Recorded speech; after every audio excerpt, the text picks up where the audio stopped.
Cuba sin combustible. No sé si recuerdan ustedes que México fue puesto bajo la lupa por la cantidad de petróleo que está enviando allá, pero a Cuba se le están cerrando todos los caminos porque es la intención del presidente Donald Trump de sacar al régimen de Fidel de allí, esto de la mano de Rubio, de ascendencia cubana, que quiere sacar a esa dictadura de larga data de los Castro, y al parecer está funcionando. Sobre esto decimos lo siguiente. Es una información que tenemos que nos llega sobre esta situación cubana y nos preguntamos por qué Cuba llega al extremo. Es el reporte que señala la causa inmediata, la medida de consecuencia directa a la orden ejecutiva firmada por el presidente estadounidense Donald Trump el pasado 29 de enero, que amenaza con aranceles a cualquier país que suministre petróleo al régimen de Miguel Díaz-Canel. Entonces, Marco Rubio y Trump están haciendo su tarea, especialmente Trump, que a través del mundo ha dado una pela de aranceles. Aranceles por aquí, aranceles por allá. Entonces, Nelson, esto no es un simple embargo, esta es una estrategia de cerco. Eso es pisándole la manguera a Freddy por todos los lados, sí, a ver si se asfixian.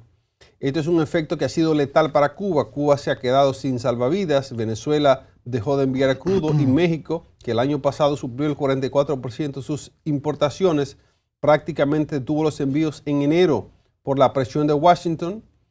Ahora yo me pregunto, Nelson, si estos números pintan como una dependencia absoluta. ¿Qué significa esto, el apoyo que daba México y este detenimiento que Trump está logrando? ¿Y cómo ves tú el futuro a corto plazo de Cuba? Hagamos un cálculo, gracias Iván, hagamos un cálculo simple.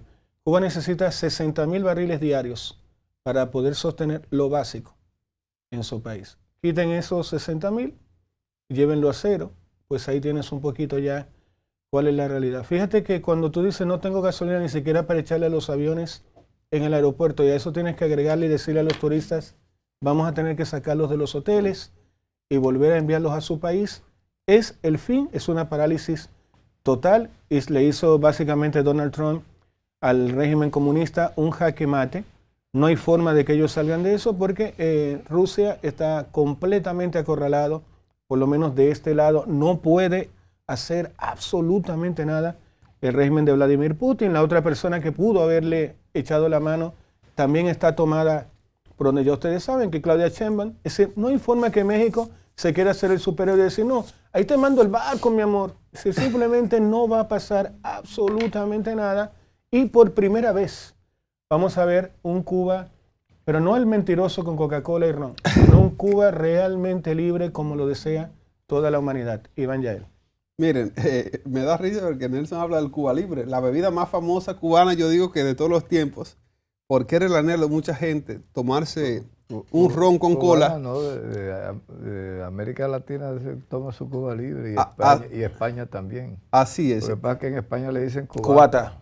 Cubata. Así es. Así es. Miren, señores, hay varias cosas de lo que está pasando con esto, de este régimen que anuncia, se ve un tema de emergencia nacional que empieza este lunes. Hay una cita textual que le quiero dar sobre esto, de lo que está pasando con lo que Cuba está anunciando a su población. O sea, ya el mismo gobierno está anunciando un momento de emergencia. Es como cuando los gobiernos dicen un estado de excepción. Es lo que está viviendo Cuba. Y nos afecta mucho esto por lo siguiente. Nosotros estamos viviendo, por alguna forma, por alguna brecha, se ha metido cierta cantidad de internet en Cuba, cuando hay luz, ¿verdad? O cuando los teléfonos tienen carga y cuando la gente puede conectarse. No sé si eso es SpaceX, la gente de Elon, pero ellos tienen acceso a internet algunos. Y hay mucha gente haciendo en vivo desde la calle de Cuba. Freddy, y ver las calles de Cuba. Estaba viendo a un chico que estaba transmitiendo desde Holguín, en Cuba. Holguín, sí. Desde Holguín, y ver las calles, ver las casuchas, ver la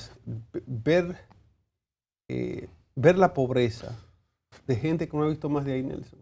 Porque ellos no entienden que después de los 60 años atrás, que el mundo se paralizó ahí, pero vemos el deterioro de cuando hay un gobierno en una nación que no tiene ningún tipo de inversión en la gente, ni calle, ni infraestructura, ni seguridad. Usted ve los postes de luz con los alambres que parecen una tela de araña. Y vemos, y como ellos todavía no entienden la magnitud de los americanos decían apartheid, de la de la distancia entre ellos y el mundo libre. Y te cuentan sus historias y cómo la situación que ellos están viviendo. Y Iván, pero tú sabes que tú ver a un ser humano llorar por tú meterlo en un supermercado. Sí, lo viví con un cubano que fue a Chile. Lo llevé al líder allá. Y le digo yo, mira hermano, es que para que me acompañes a comprar algo. El tipo se rajó de grito. Él no podía creer en su mente que hubiera tanta comida disponible para tú poder llegar y tomarle. Y decir, yo me puedo llevar lo que sea de tu hermano. Y yo, por supuesto, dime lo que tú necesitas y yo te lo compro, no hay ningún problema. Es decir, ver a una persona llorar en un supermercado, yo decía, wow, pero ¿cuánto daño entonces le hizo el régimen comunista a su propio pueblo? El mejor mentiroso del planeta, yo creo sin discusión, Iván Yair, para mí ha sido Fidel Castro. Y yo te hablo del aspecto, ya fuera de lo periodístico, del aspecto humano, humanitario, de lo que significa ver gente que comparten especie contigo y conmigo, estar, sobre todo cuando el universo, hay gente que cree en esta línea en la cual yo me suscribo, que el universo tiene suficiente para todos. Y como una mentalidad, como una apatía entre naciones puede tener a millones de personas sufriendo históricamente por décadas, acercándose al siglo de sufrimiento por ideas.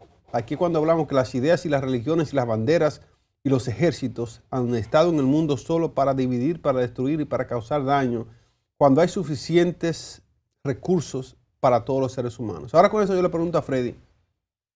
Freddy que tiene sus tendencias, ¿verdad? Sabemos que él camina de este lado. Freddy, hay una cuestión importante para Cuba y es el cierre de los hoteles. Esa ha sido una de las mangueras de oxígenos de emergencia de Cuba. Es una de las formas que Cuba ha tenido de sostenerse. Aparte de ayudas que recibe de otras naciones como Rusia, que ya no pasa, como México, que ya está amenazado por embargo. Lo que ellos podían producir ellos era a través del turismo, porque están en el Caribe, porque tienen un gran atractivo allí, pero ya están cerrando los hoteles. ¿Qué ves tú que significa esto para Cuba en este momento?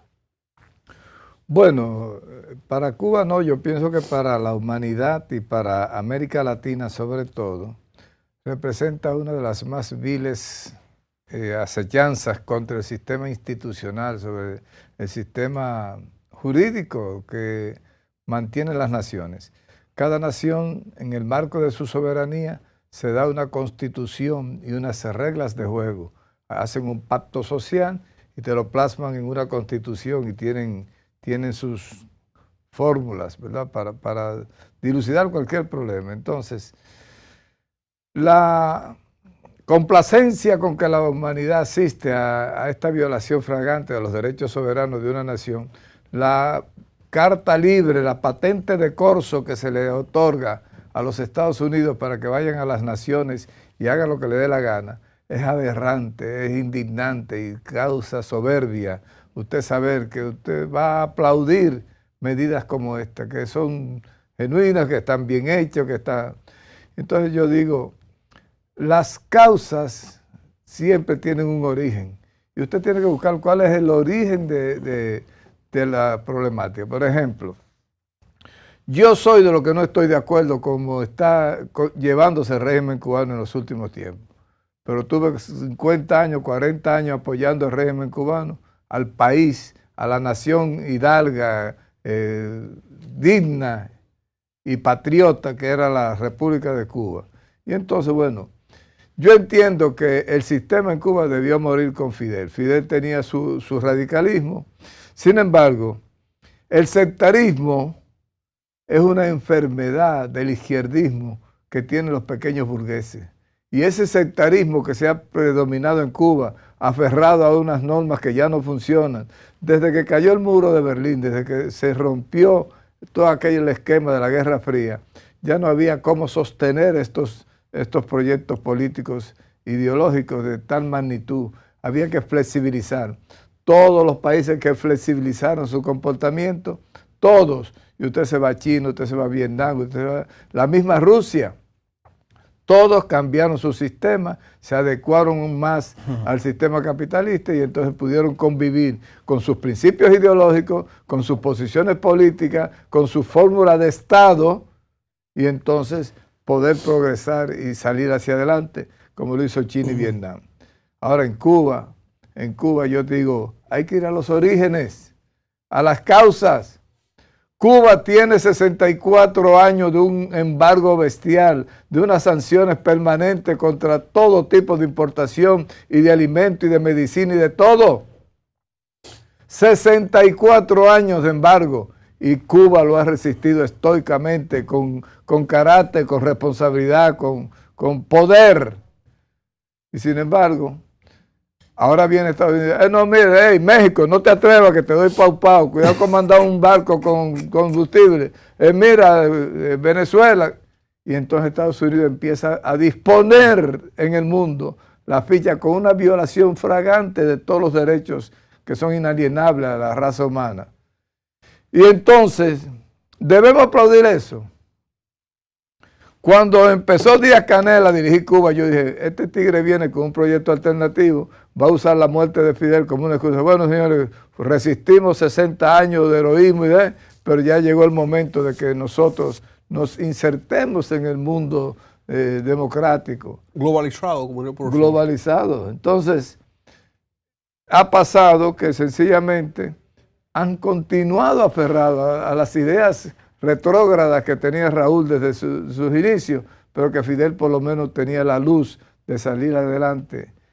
Sin embargo, yo quiero anunciar aquí, Cuba no es tan fácil de doblegar como estas naciones. Cuba fue enseñada a subsistir en las precariedades. El famoso periodo especial que vivió Cuba en la década de 80 y 90 fue un periodo en el que se vivieron las más grandes calamidades, porque el mundo socialista completo dejó de asistir a Cuba y Cuba se quedó desamparado. Y ustedes saben, les tengo una mala noticia para los imperialistas. Cuba tiene 20 años que sobrevivió al periodo especial y esos 20 años siguen siendo heroicos. Busquen los parámetros de salud, de educación, de vivienda en Cuba y ustedes verán cómo Cuba ha podido mantener estándares principalísimos en el mundo en términos de salud y de educación. ¿Qué dictadura más chula esta? ¿Qué dictadura más chula? Nelson Enrique. Tu dictadura, tu régimen castrista es tan chulo que desde el año 2021 han salido más de 1 millón de cubanos de Cuba. Calculate cuánto han salido de Haití. No te preocupes por eso. O de los datos son de tu propio gobierno cubano. 1 millón de personas han salido de Cuba desde el año 2021. 3 millones de cubanos tuvieron que irse por hambre de su tierra. Y sí, yo creo particularmente, tú no creías que iban a tomar a Maduro y ahí está en la cárcel en los Estados Unidos, ya sea que él se haya entregado o lo haya entregado los hermanos Rodríguez. Está ahí enteritito. Pero yo quiero decirle a alguien, yo quería muchísimo a Barack Obama. Cuando él se reunió con Raúl en La Habana, ¿te acuerdas, Freddy? Sí. Yo dije, bueno, esta es una oportunidad, se abrió, habían unos nuevos aires en ese momento que Cuba desaprovechó, no pudo utilizarlo como debía, lamentablemente volvió a meter presos políticos, volvió a darle palos a su gente, volvió a matar a su pueblo de hambre, pero sí yo creo, yo soy de las personas, igual que Iván, del Club de la Esperanza, que creo que es el fin del régimen castrista cubano, que tanto daño le ha hecho a su propio pueblo. Esa es mi opinión, Iván Yael. Así es, miren, yo, para ser salomónico y cerrar con cierta... Como juez justo. Así es, con cierta equidad este bloque.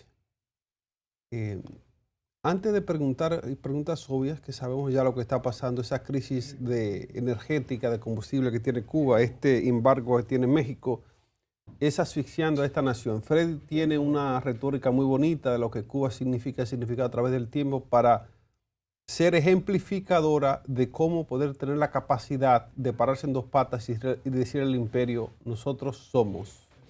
Y cuando digo somos, es hablando de soberanía. Cuba ha sido ejemplo de eso. Esa es la parte, ahí se la damos a Freddy y a la zurda, no como dice Milei, sino a la izquierda que respetamos. Pero de la misma forma, tener generaciones y generaciones sufriendo y padeciendo cuando hay recursos suficientes en el mundo es inaudito. Tal vez por una retórica que se mantuvo de que Fidel la llevó a cabo, tal vez como dice Freddy, en el momento que Fidel estaba izando esa bandera era necesario, había el apoyo de la Unión Soviética rusa, había muchas cuestiones que podían permitirle a Cuba subsistir hasta ese momento. Ahora, el cambio de la geopolítica, ya en la postrimería de la vida de Fidel, ya él fuera de conocimiento total y pleno, ya los cambios estaban. Sin embargo, me suscribo a la opinión de Freddy en este caso. Cuando viene Díaz-Canel, pensamos todos que iba a ser diferente, que iba a haber un cambio, que iba a haber una evolución, un sistema socialista capitalista, lo que ocurre en China, que China es socialista para lo que quiere, pero para las otras cuestiones, Freddy, cuando hay dinero de por medio son capitalistas 100% más que nadie. Pero Cuba no pudo hacer esa transición. De esto ya lleva más de una década tal vez, de que esa transición debió haberse hecho. Mientras tanto, una población tan talentosa, aquí le doy también crédito a Freddy, que habló de cómo una nación que ha estado con la manguera pisada, sin oxígeno, sin agua y sin nada, ha podido mantenerse como una potencia educativa, educacional, que aún una de las grandes entradas que tiene Cuba es de enviar médicos de su nación a otros países a asistir. ¿Cómo puede una nación que tiene más de medio siglo apartada del mundo mantener una disciplina y una formación para crear profesionales para exportar al mundo? Eso lo hablo, Fred. Así que te la doy, celebra, cómprate tu espumante ahorita y celebra eso, que Cuba hizo una gran cosa. Potencia deportiva a pesar de los pesares. Cuando Cuba va a una Olimpiada, Fred, hay que hablar con Cuba. Cuando Cuba va cuando había Serie del Caribe que ellos participaban, cuando Cuba va a jugar béisbol, por ejemplo. En deporte, en salud, en cualquier deporte. Entonces, tener gente boxeo, que a pesar de los pesares puede mostrar que tienen capacidad y calidad humana, eso es importante.